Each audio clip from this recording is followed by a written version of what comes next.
Bonjour à toutes et tous. On a vu la semaine dernière que le Seigneur pouvait nous aider à composer avec les différents caractères qui composent justement notre famille. Et je vous avais quitté en vous disant que cette semaine, donc aujourd'hui, on verrait cette question: Dieu peut-il changer un caractère?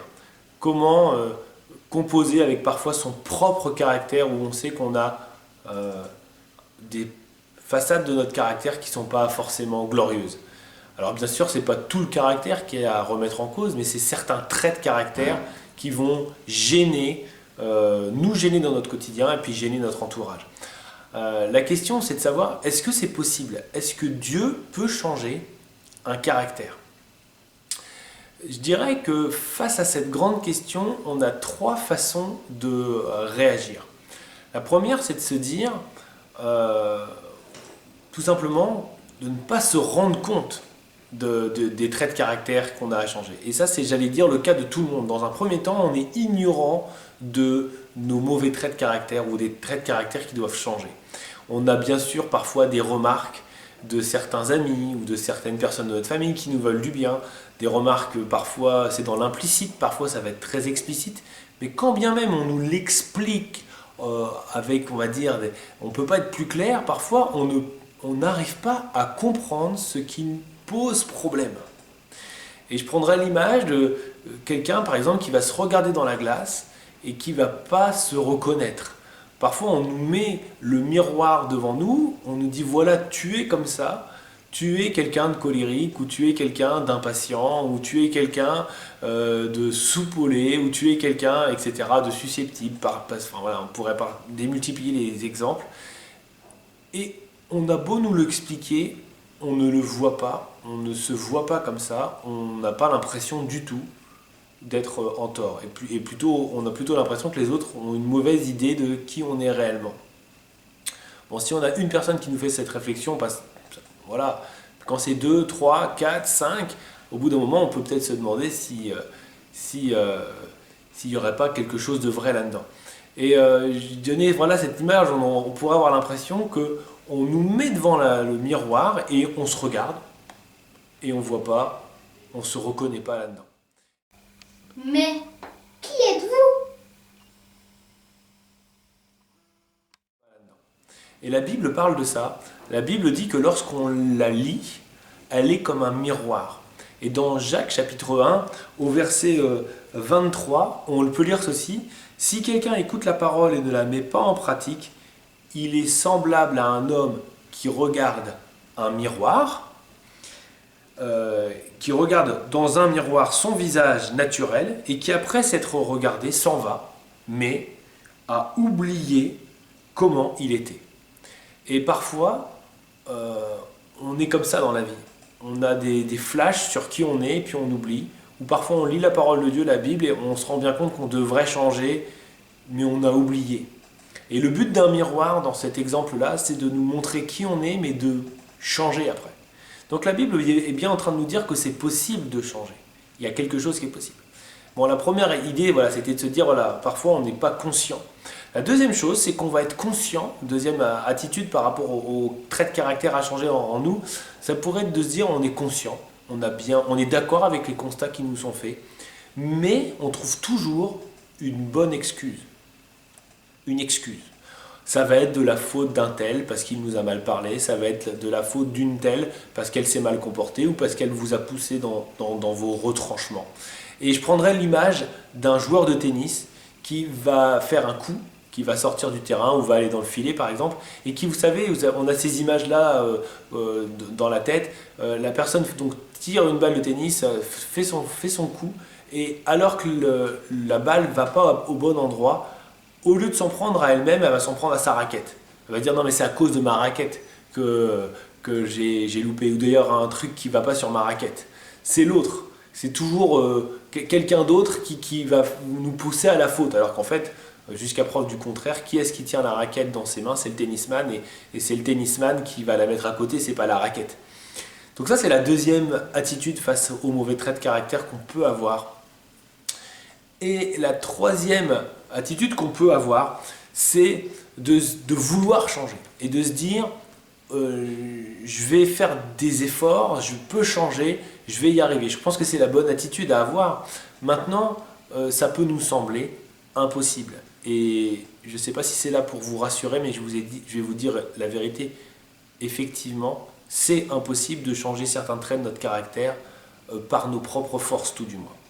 Mais la Bible dit une chose qui est tellement importante et rassurante, c'est que à Dieu, rien n'est impossible. On connaît ce dicton impossible n'est pas français. Bon, la vérité, c'est que oui, on a du mal à changer notre caractère, mais à Dieu, rien n'est impossible. Et ça, c'est la parole de délivrance que je voudrais vous donner. C'est que si tu te rends compte que dans ton caractère, il y a des choses à changer, par tes propres efforts, tu ne vas pas y arriver, c'est impossible. Mais à Dieu, c'est possible. Donc toi, papa, tu penses qu'on peut changer de caractère?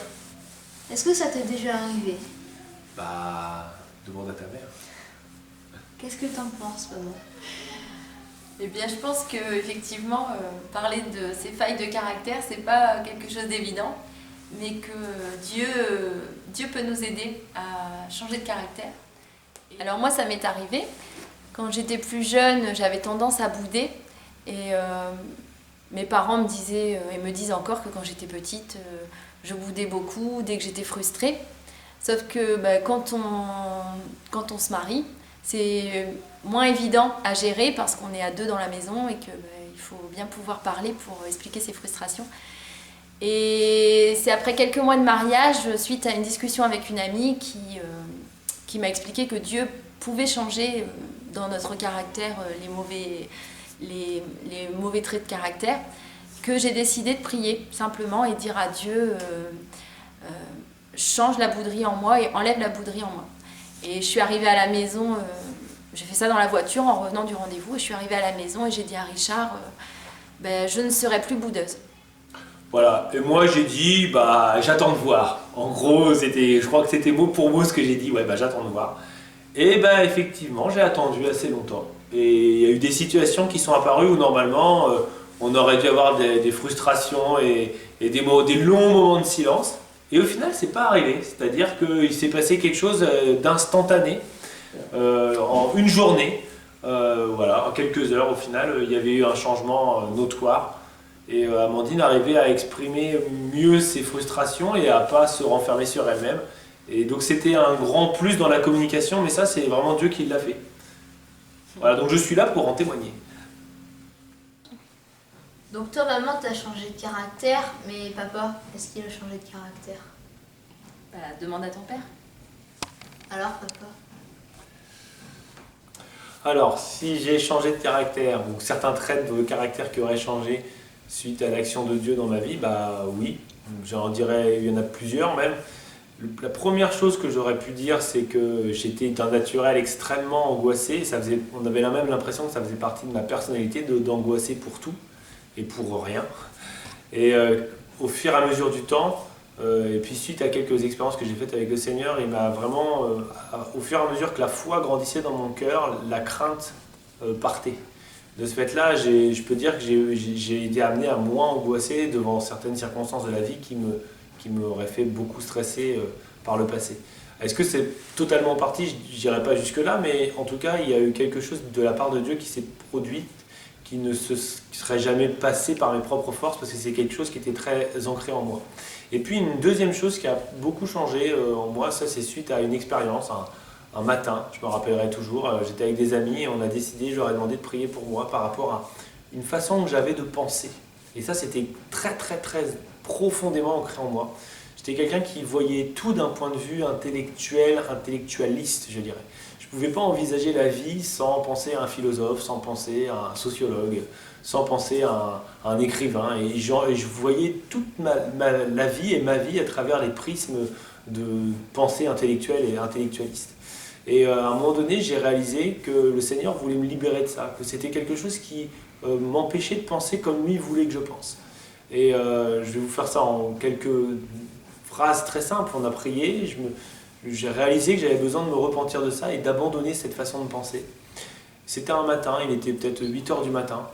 Et le midi, j'ai réalisé qu'il y avait beaucoup de choses qui avaient été transformé en moi dans ma façon de réaliser la vie, de réaliser mon avenir, de penser aux choses. Et j'ai réalisé en fait que ma mentalité, mon intelligence, ma façon de réfléchir, de raisonner avait été profondément bouleversée, changée. Et je pense que ce jour-là, il y a un trait de caractère, quelque chose qui me caractérisait, qui a été gommé, je dirais, pour être un peu plus à l'image de Jésus. Bien sûr, le chemin reste très long, mais il y a eu quelque chose qui s'est passé. J'ai une question. Le problème, c'est que si je change de caractère, je changerai de personnalité. Or, je veux rester moi-même. Tu vois, Charles, je pense que c'est une erreur de penser que certains traits de caractère font partie de notre personnalité profonde. C'est à mon avis une erreur, tu vois, de penser que je suis colérique et que ça fait partie de mon identité profonde, ou que je suis avare, ou que je suis intolérant, ou que je suis impatient, ou que je suis, je sais pas moi, susceptible, soupolé. C'est pas quelque chose qui fait partie de notre personnalité, et que ça peut vraiment changer. Ça, c'est une possibilité, et en changeant de cette façon-là, tu resteras de toute façon toujours toi-même. Tu vas garder ta personnalité propre. Pour conclure, on peut dire ceci. Dans une famille, plus que de vivre avec une belle blonde ou un beau brun, on vit avant tout avec des caractères. On vit les uns les autres avec le caractère de notre mari, le caractère de notre épouse, le caractère de nos enfants.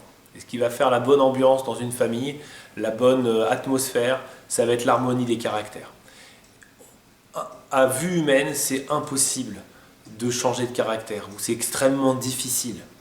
Par contre, lorsqu'on s'en remet à Dieu, on a essayé de vous partager nos témoignages, Dieu peut faire quelque chose, Dieu peut faire ce que nous on ne peut pas faire, la part que nous on n'arrive pas à faire, lui peut le faire en nous et assouplir notre caractère, ou peut-être parfois le rendre plus ferme, etc. Il peut vraiment nous modeler à son image.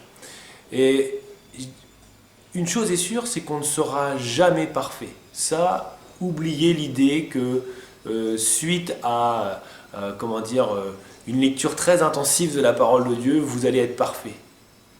Là, c'est sûr que non. Par contre, on peut entrer dans un processus de perfectionnement. Et c'est ça que tout chrétien doit faire.